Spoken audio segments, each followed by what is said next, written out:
할렐루야. 오늘도 주 앞에 전심으로 예배하는 우리 성도님들의 삶에 주님의 은혜와 사랑이 가득하시기를 축복합니다. 우리 앞뒤 옆에 계신 분 인사합시다. 사랑합니다. 사랑합니다. 제가 이렇게 주일에 찬양 인도를 하고 설교를 할 때 제 목소리를 듣잖아요. 스스로도 왜 이렇게 탁해지는지 모르겠어요. 그래서 주일 이제 설교한 영상을 이제 편집해서 유튜브에 올리려고 들어보면 너무 목소리가 이상한 거예요. 주일 아침에 목소리가 중저음 쫙 잘 나오다가 찬양 인도할 때 제가 너무 오바를 하나 봐요. 이 은혜가 되면 막 나도 모르게 오바가 되고 목이 잠기게 되고 이런 소리가 나오게 되는데, 여러분 조금 이해해 주시고 좀 듣기 조금 거북할지라도 하나님 말씀이라 생각하시고 은혜를 나눌 수 있기를 주님의 이름으로 축복합니다. 여러분, 청출어람이라는 말이 있지요. 푸른색은 쪽에서 나왔지만 쪽빛보다 더 푸르다라는 뜻인데요, 제자가 스승보다 더 낫다라는 것을 비유한 고사성어입니다. 그리고 우리 주위를 보면요, 실제로 제자가 스승보다 더 유명해지고 더 이름을 알리게 되는 경우들을 종종 보게 됩니다. 여러 방면에서 스승보다 나은 제자가 나오기도 하지요. 그런데 예수님께서는요, 마태복음 10장 24절 25절에 이런 말씀을 하셨어요. 같이 읽어볼까요? 시작.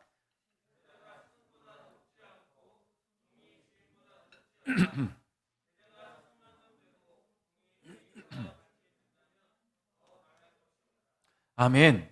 자, 여러분, 이 말씀을 문자 그대로만 보면 제자가 스승을 뛰어넘지 못한다, 종이 주인을 뛰어넘지 못한다, 이런 것처럼 말씀하시는 것 같은데, 이 말씀의 속뜻은 예수님께서 제자들에게 예수님 자신이 당할 고난과 핍박이 이 제자들에게도 동일하게 임할 것이라는 그런 사실을 예언하신 말씀이에요.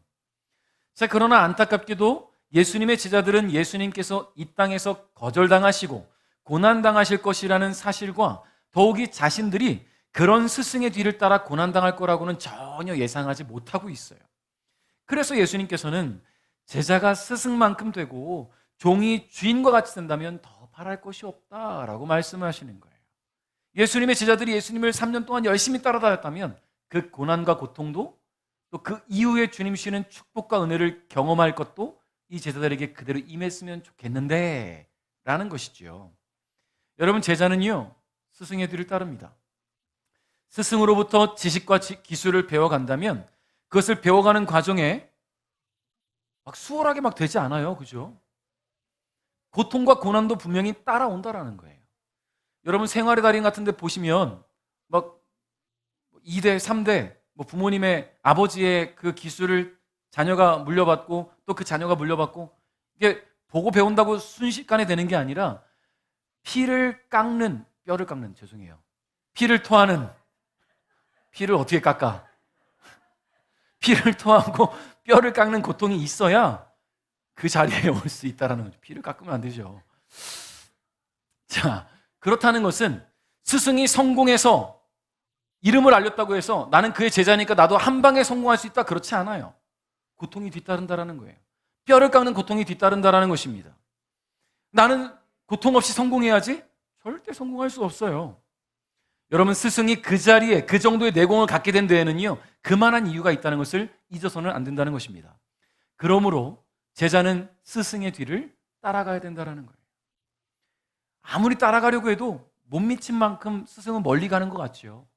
저는 그런 스승님이 계시잖아요. 우리 올 초에 오셨던 류호준 교수님, 아무리 따라가려고 해도 한참 멀리 가 계셔요. 그럼에도 불구하고 제가 스승님은 뒤를 열심히 따라가려고 하다 보면 저도 어느 땐가는 그 정도에까지는 모르겠지만 갈 수 있겠죠. 여러분, 제자는 그래서 스승의 뒤를, 그 발자취를 따라가야 합니다. 여러분, 오늘은 스승의 날이면서 스승의 주일이지요. 지금 여러분 이 순간까지 우리가 성장해오고 살아오는 동안 우리 삶에는 수많은 스승들이 있었습니다.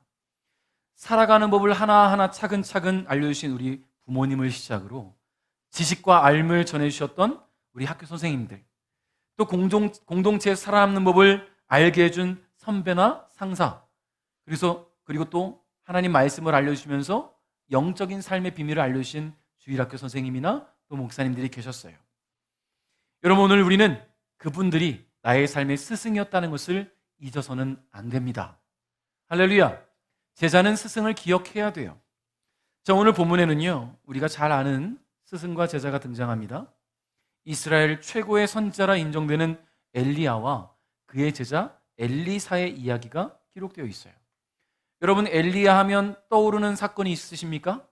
가장 유명한 사건, 갈멜산에서 바알과 아세라 선지자 850명과 850대 1로 영적 전쟁을 벌여서 승리한 사람이 엘리야였지요.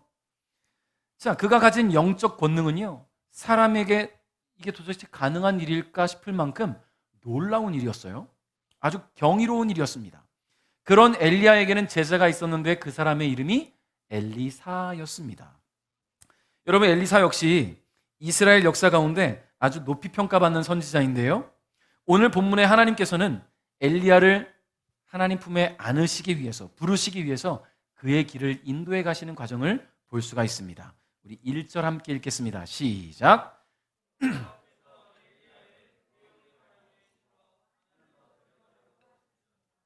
그때 엘리야와 엘리사는 길갈에 있었습니다. 아멘. 자, 성경 인물 가운데 죽지 않고 하늘로 올라간 사람이 두 사람이 있죠? 누가 있습니까? 에녹이라는 사람이 있고, 그리고 한 사람이 오늘 주인공인 엘리야. 또 한편으로는 예수님에 대해서 얘기도 하는데, 예수님 한번 죽었다 살아나셔서 올라가신 분. 자, 에녹에 대한 성경 기록을 보니까요, 창세기 5장 22절부터 24절에 제가 읽어드릴게요. 에녹은 무드셀라를 낳은 후 300년 동안 하나님과 깊은 관계를 누리며 지냈습니다. 그동안 에녹은 다른 아들들과 딸들을 또 낳았습니다. 에녹은 모두 365년을 살았습니다. 에녹은 이는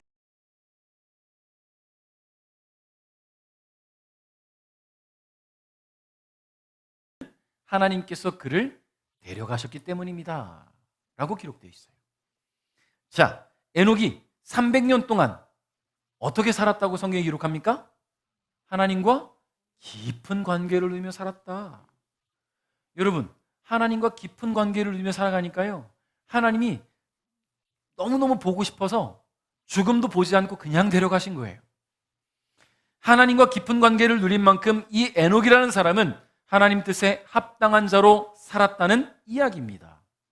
그러니 하나님께서 그로 하여금 죽음을 보지 않고 주님 곁에 올라갈 수 있도록 은혜를 베푸신 것이겠지요.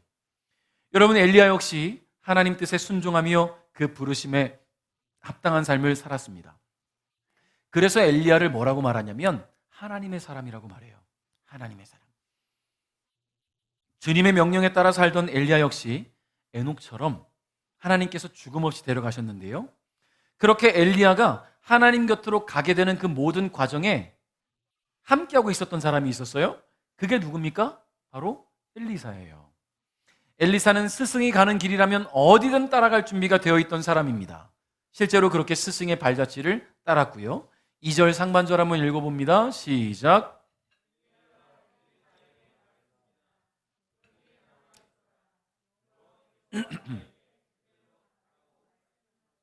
아멘. 자, 보통 스승이 길을 떠나면 제자는 항상 동행을 하죠.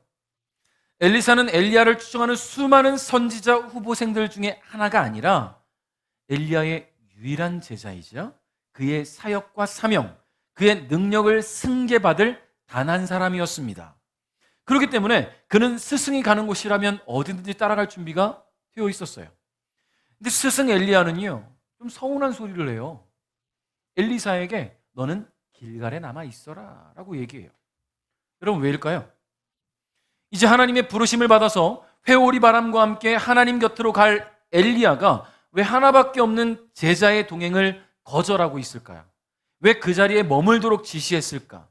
분명히 이유가 있겠죠. 조금 전에 읽은 2절에 엘리야의 말을 보면 답이 나와 있지요. 여호와께서 나에게 베델로 가라고 말씀하셨다.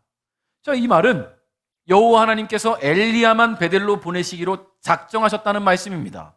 근데 이해가 되지 않아요. 이스라엘 최고의 선지자 이 엘리야를 주님 품에 데려가실 거면 그를 대신할 누군가를 남겨주셔야 하잖아요. 후계자를 남겨주셔야 되잖아요. 그런데 왜 하나님은 엘리야만 지금 이렇게 훌딱 데려가시려고 하실까? 왜 그 사명과 능력을 위임하지 않고 이렇게 끝내시려고 할까? 여러분, 그렇지 않습니다. 하나님께서 엘리야로 하여금 엘리사의 동행을 거절하게 하신 이유는요, 이 제자 엘리사가 과연 선지자직을 감당할 만큼 충성된 인물인가를 시험하시기 위함이었다라는 거예요. 어라? 선생님이 난 여기 있으라고 하시네? 혼자 가시라고 하네? 그럼 뭐 있지 뭐. 난 여기까지인가 보다. 나는 지금까지 배운 걸로 그냥 알아서 사역하면 되는가 보다. 이렇게 머물렀다면, 그렇게 혼자 남았다면 그는 스승의 뒤를 끝까지 따르지 않은 자가 될 것입니다. 스승이 가는 발자취를 온전히 따르지 못한 제자가 될 거예요. 하나님은 거기서 보시는 거예요. 얘가 과연 끝까지 따라올 것인가. 엘리사는 단호하게 말합니다. 2절 하반절에 그러자 엘리사가 말했습니다. 여호와의 살아계심과 선생님의 살아계심을 두고 맹세합니다. 저는 결코 선생님을 떠나지 않겠습니다. 그래서 그들은 함께 베델로 갔습니다. 할렐루야. 여호와 하나님의 이와 같은 시험은 베델로 이동한 뒤에 동일하게 있었어요. 또 엘리야는 하나님의 말씀에 따라 이동한 베델에서도, 그 다음 경로인 여리고에서도 엘리사에게 남아있으라고 하는데요, 그때마다 엘리사는 뭐라고 했을까요? 같이 읽어볼까요? 시작. 여호와의 살아계심과 선생님의 살아계심을 두고 맹세합니다. 저는 결코 선생님을 떠나지 않겠습니다. 할렐루야. 이게 엘리사의 마음이에요. 여러분, 참 제자는 스승을 따를 준비가 되어 있어요. 무슨 상황이 벌어져도 말입니다. 여러분, 우리 모두는 예수님의 제자예요. 예수님 따를 준비가 되셨습니까? 어이구, 이렇게 아멘이 적을 줄이야. 여러분, 예수님을 따를 준비가 되셨습니까? 고통이 찾아와도요? 고난이 찾아와도요? 여러분, 그게 제자의 모습이잖아요. 여러분, 그럼 부족하지만 여러분, 목자로 제가 여기 서 있는데 제가 가는 길 따라올 수 있겠습니까? 한 분밖에 없네. 큰일 났네. 어이구, 더 열심히 하라는 말씀으로 받아들이겠습니다. 여러분, 되게 중요해요. 교회가 어려움이 처하면 나는 나 몰라라 하고 빠지는 사람들이 있잖아요. 여러분, 제일 안타까운 게 뭔지 아십니까? 교회가 함께 공동체라는 그 의식을 가지고 함께 성장해 나갈 때 조금 어려움 찾아오면 우린 너무 많은 선택지가 있잖아요. 더 좋은 교회, 더 큰 교회, 열려있는 교회들. 쉽게 떠나가 버리는 거예요. 여러분, 베들교회는 수많은 어려움을 겪고 이 자리에 와 있어요. 그 어려움을 겪으면서도 함께 이 자리를 버티고 자리를 잡아주시는 성도님들, 주님이 여러분의 마음을 기억하실 줄 믿습니다.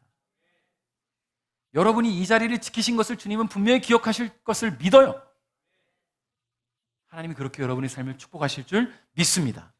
자, 여러분, 무협 영화를 보면요, 스승이 은퇴할 때가 되거나 죽을 때가 다가오면 수제자에게 뭔가 하나를 이렇게 내밀지요.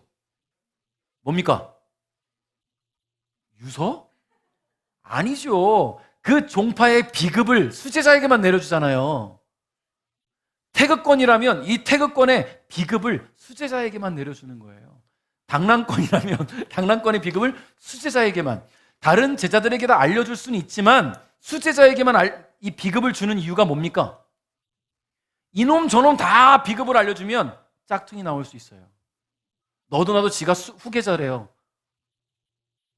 너도 나도 지가 원조래요. 아는 가면 찐빵집 다 원조랍니다. 황등 가면 찐빵집 다 원조래요. 어디가 원조인지 우리는 알 수 없어요. 다 원조라고 하니까. 제가 천안에서 학교 다녔잖아요, 대학교를. 천안 가면 다 진해 호두 과자가 원조래요. 어디가 원조인지 몰라. 그러니 스승은 한 사람의 수제자에게만 비급을 주는 거예요. 그러하여금 이 종파를 잘 가꾸고 세워서 후대에 영원토록 그 전통을 깨뜨리지 않기를 바라면서, 이놈 저놈 하다 보면 서로 지가 맞다고 싸우다가 오히려 깨지는 일들이 벌어지지 않겠습니까? 그래서 제자가 많아도 수제자는 단 한 사람을 세우는 거예요. 즉 스승의 뒤를 이을 후계자는 가장 충성되고 믿을 만한 한 사람을 세운다는 말씀입니다. 엘리사는 스승이 가는 길을 끝까지 따르는 제자였습니다. 그것이 스승의 명령을 거역하는 일일지라도. 그게 말이 지금 엘리야가 너 여기 머물러 있어라 하는 게 진심이 아니라고 알고 있는 거예요, 지금 이 엘리사는. 그러니 하나님의 부르심 앞에 나가는 그 스승이 가는 그 길을 끝까지 뒤따른 거 아니겠습니까? 그런 엘리야야말로 참 제자였다고 말할 수 있는 것입니다. 여러분은 주님의 참 제자라고 자신할 수 있습니까? 나는 어디든 따라갈 수 있어요 라고 자신할 수 있으시겠어요? 주님의 발자취를 잘 따라가고 계십니까? 나는 고통이 찾아와도, 고난이 몰려와도 주님의 제자로서 그 모든 길을 따라갈 준비가 되어 있느냐? 그 말씀입니다. 여러분, 이제부터라도 우리가 나아가야 할 길은 나만의 길이 아니라 우리 주님이 걸어가신 그 길, 우리 주님이 걸어가신 그 발자취, 그 모든 길이 주님의 길임을 믿고 따라가는 제자가 되어야 될 줄입니다요. 여러분, 고난이 찾아와도 우리가 그 자리에 있어야 되는 이유가 뭔지 아십니까? 여러분, 이 광야라고 하잖아요. 우리는 고난이 찾아오면 그 광야를 히브리어로 미드바르라고 해요. 미드바르. 미드바르의 뜻이 뭔지 아십니까? 말씀이 있는 곳. 할렐루야. 여러분, 고난 중에 주님의 말씀이 있어요. 고난 중에 내가 극심한 어려움이 있을 때, 주변 사람들이 나를 몰라주고 외면할 때 주님의 세미한 음성이 들려진다는 거예요. 그러니 고난 중에 우리는 주님을 만날 수 있어요. 그러니 고난이 찾아와도 주님을 따라가야 된다는 말씀입니다. 그것이 예수님의 제자된 우리의 도리라는 것을 기억하시기 바랍니다. 자, 그렇다면 엘리야는 다른 제자들이 없었는가? 여러분, 공식적으로 엘리야의 제자라 말할 수 있는 사람은 엘리사밖에 없어요. 공식적으로는. 그러나 이 이스라엘 최고의 선지자라고 하는 이 엘리사는 그를 추종하는 수많은 세력들이 있었어요. 수많은 선지자 후보생들이 있었다라는 이야기예요. 이 엘리야와 엘리사가 베델에 머물렀을 때에 선지자 후보생들이 엘리사에게 나왔었고요. 여리고에서도 또 선지자 후보생들이 엘리사에게 나왔었습니다. 그리고 엘리야가 하나님의 부르심을 받게 되는 요단강으로 갈 때에도 선지자 후보생들 가운데 50명이 그 요단강가에서 그 모습을 바라보고 있었어요. 여러분, 선지자 후보생들도 기도하며 하나님께 말씀 가운데 서는 사람들이에요. 그러니 엘리사를 만날 때마다 묻잖아요. 하나님이 너의 선생님을 데려가려고 하는 거 아느냐? 이렇게 반말하진 않았겠죠? 수제자니까. 선생님께서 혹시 하나님께 선생님을 데려가시는 거 아시겠습니까? 라고 물었잖아요. 엘리사 뭐랍니까? 조용히 해, 나도 알고 있어. 내가 지금 어떤 심정으로 따라가는지 너는 모를 거야. 이렇게까지는 안 했지만, 여러분, 그런 마음 들지 않겠습니까? 사랑하는 선생님이 이제 곧 하늘로 가면 혼자 남잖아요. 혼자 남잖아요. 자, 그들이 요단강 앞에 섰을 때 엘리야는 아주 놀라운 일을 행했습니다. 8절을 읽어보겠습니다. 시작.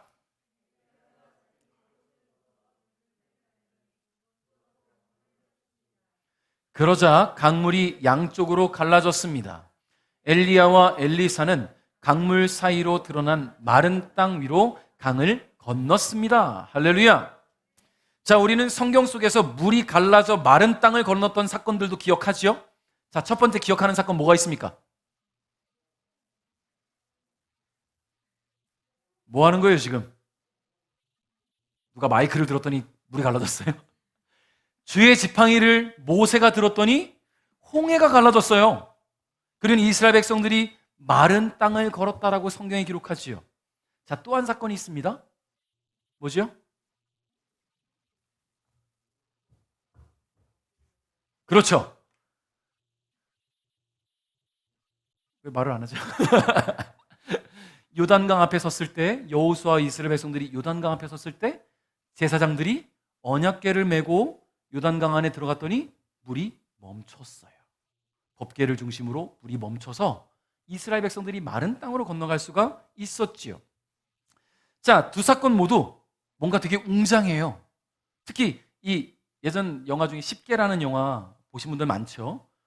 그 당시에 그 그래픽을 어떻게 만들었는지 모를 만큼 너무나 웅장하잖아요. 또 젊은 세대는 이집트 왕자 보셨죠? 갑자기 이라크 왕자가 생각이 나요. 이라크 왕자. 이집트 왕자, 이라크 왕자 아니고요. 이집트 왕자 보면 또 그 홍해 갈라지는 모습을 너무나 멋있게 표현해냈어요. 웅장해요. 여러분, 여호수아와 이스라엘 백성들이 그 요단강을 건너갈 때도 그 표현이 굉장히 웅장합니다. 근데 오늘 보니까요, 또 한 번 마른 땅을 건너가는데 엘리야와 엘리사가 요단강 앞에 섰을 때 엘리야가 그냥 툭툭툭 자기 겉옷을 벗어요. 그리고는 강물 앞에 가더니 휙휙 했더니 물이 갈라져요. 척 걸치고 건너가는 거예요. 뭔가 되게 시크합니다. 그렇지 않아요? 뭔가 막 웅장하고 막 화려하고 막 멋있진 않은데 되게 투박하고 거칠고 무심한 듯 시크하게 이 요단강을 툭툭 갈라놓고 건너온 모습이 너무 멋있는 거예요. 그렇다는 것은 하나님은 막 보기 좋은 것들만 원하시는 게 아니라는 거예요. 화려함만, 웅장함으로만 역사하시는 분이 아니다. 하나님은 무심한 듯 우리에게 주의 사랑을 전하시고요. 이런 거 있잖아요. 오다 주었다. 하나님 마음이 그런 마음이 아닐까요? 오다 주었다. 무심한 듯 주의 사랑이 우리의 삶에 그렇게 역사하고 계신다는 것을 여러분 기억하시기를 바랍니다. 여러분, 엘리야가 그렇게 아무렇지 않은 듯 이 요단강을 가르고 엘리사와 함께 강을 건넌 후에 엘리사에게 이렇게 물었어요. 9절을 읽어볼까요? 시작.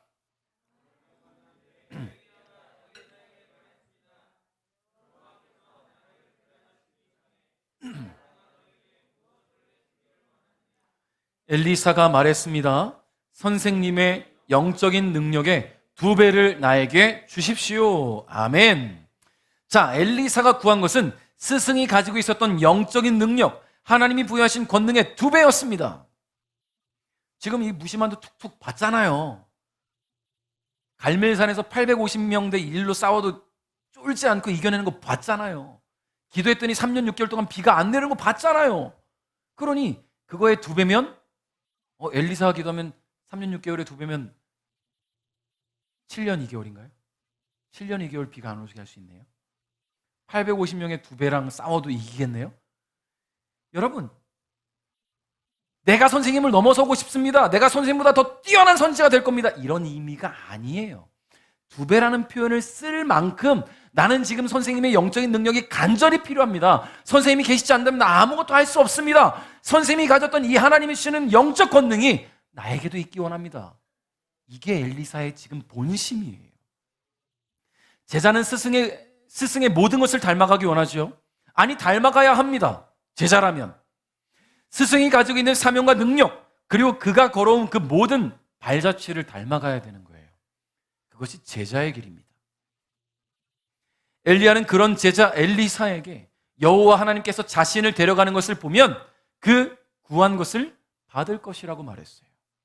그리고 불전차와 불말들이 나타나고 두 사람을 갈라놓자 엘리야가 회오리 바람을 타고 하늘로 올라갔습니다.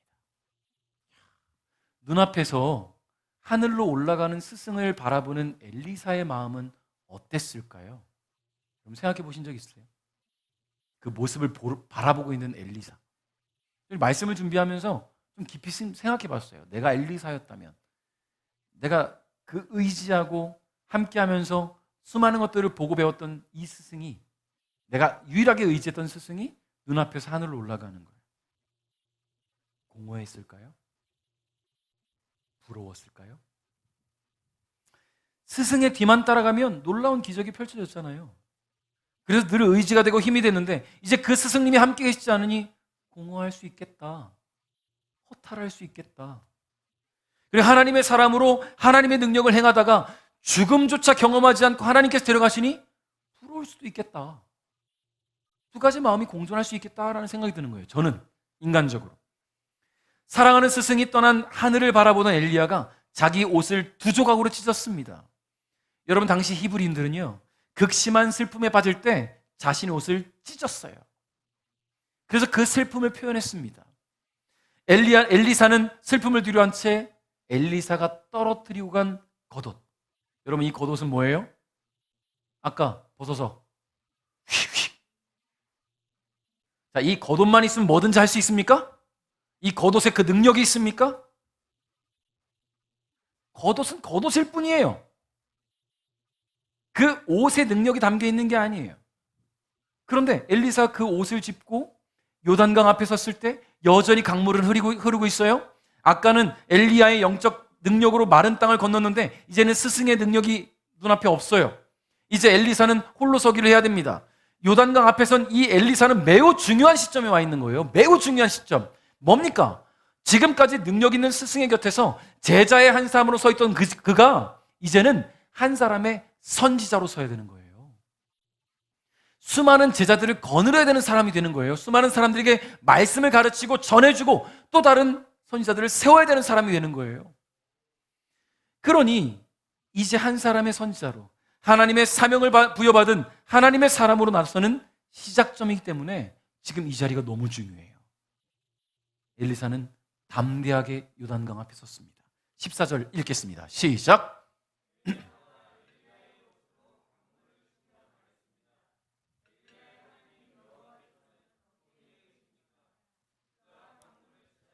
강물이 양쪽으로 갈라졌습니다. 엘리사가 그 갈라진 곳으로 강을 건넜습니다. 아멘. 할렐루야. 여러분, 엘리야의 말처럼 엘리야의 승천을 끝까지 목격한 엘리사에게 하나님께서 능력을 주셨습니다. 엘리사는요, 이 겉옷을 주어서 이 겉옷 때문에 막 힘이 막 솟았을까요? 그게 아니에요. 이 겉옷은 그저 하나님이 이 엘리야에게 있었던 그 선지자직에 대한 위엄, 그것을 승계한 것의 하나의 상징적인 의미에 불과해요. 이 옷의 의미를 두지 마십시오. 옷에 능력이 있는 게 아닙니다. 근데 엘리사는 주저하지 않았어요. 나도 스승님처럼 할 수 있을까? 나에게 그 능력이 주어졌을까? 내가 하나님의 사람으로 이제 사용될 수 있을까? 주저하지 않았어요. 그는 고민하고 주저하지 않았어요. 의심 없이, 주저 없이 주님 주신 능력을 아까 선생님처럼 그 겉옷을 휘둘렀을 때, 보고 배운 대로 행했을 때 요단강은 갈라집니다. 여러분, 너무 중요하잖아요. 이 현장에는 누가 있다 그랬어요? 아까 선지자 후보생 50명이 지켜보고 있어요. 엘리야에게 임했던 하나님의 영적 능력이, 그 권능이 엘리사에게 그대로 승계되는 것을 50명이 증인이 된 것입니다. 여러분, 제자는요, 배운 대로 행하는 사람입니다. 의심할 필요가 없어요. 스승에게 배운 것이 확실하다면 말입니다. 고민할 필요도 없습니다. 그 능력을 주신 분이 하나님이라는 것을 믿는다면 말이죠. 사랑하는 성도 여러분, 엘리야의 능력이 엘리사에게 그대로 승계될 수 있었던 것은 스승의 곁을 떠나지 않고 그 발자취를 끝까지 함께한 엘리사의 충성과 헌신, 그리고 믿음이 있었기 때문이에요. 할렐루야. 그리고 그렇게 부여받은 능력을 거침없이 사용할 수 있었던 것은 그가 자신에게 주어진 그 하나님의 능력에 대해 확신을 갖고 있었기 때문입니다. 이것은 하나님의 능력이야. 하나님 나에게 그 능력을 주셨어. 그러므로 오늘 우리 모두 예수 그리스도를 따르는 제자로서 받은 은혜에 대해, 받은 사명에 대해, 받은 능력에 대해 확신을 갖기를 주님의 이름으로 축복합니다. 말씀을 맺겠습니다. 예수님은 하나님의 아들이시지요. 온 우주 만물의 창조주이시며 주인이신 하나님의 아들 예수님께서 오늘 여러분, 저와 여러분을 제자로 삼아 주셨어요. 믿으십니까? 자, 부름받고 구원받은 것만으로도 참 감사한 일인데 우리에게 사명과 그 사명을 감당할 능력을 주셨다라는 거예요. 여러분, 이제 제자된 우리는 주신 사명, 즉 이 땅 가운데 아직 주님을 알지 못하는 자들에게, 죽어가는 영혼들에게 복음을 전하는 사명을 갖고 있다라는 거예요. 그럼 우리는 어떻게 해야 될까요? 제자라면, 그 능력이 내게 임했다고 확신한다면 주저하면 안 돼요. 복음이 전해질까? 상대방이 받아들일까? 내가 예수라는 이름만 꺼내도 나에게 욕을 하지 않을까? 내가 혹시 핍박을 당하지는 않을까? 주저하지 마세요. 던지세요. 주님이 해결하실 때까지 말이죠. 주님이 나에게 그 능력을 주셨다면 주님이 일으키실 줄 믿습니다. 기적을 말이죠. 그러니 여러분, 우리는 제자로서 배운 대로 행하면 돼요. 제자는 어떻게 한다고요? 행동에 옮기는 사람이에요. 그럼 주님이 기적을 일으키셔요. 엘리야의 기적이 엘리사의 것이 되었던 것처럼 예수님의 능력, 예수님의 기적이 오늘 스승의 주일에 우리의 영원한 스승 되신 예수 그리스도를 마음에 품고 감사하며 예배하는 우리 베델 가족 모두의 것이 되기를 주님의 이름으로 축복합니다.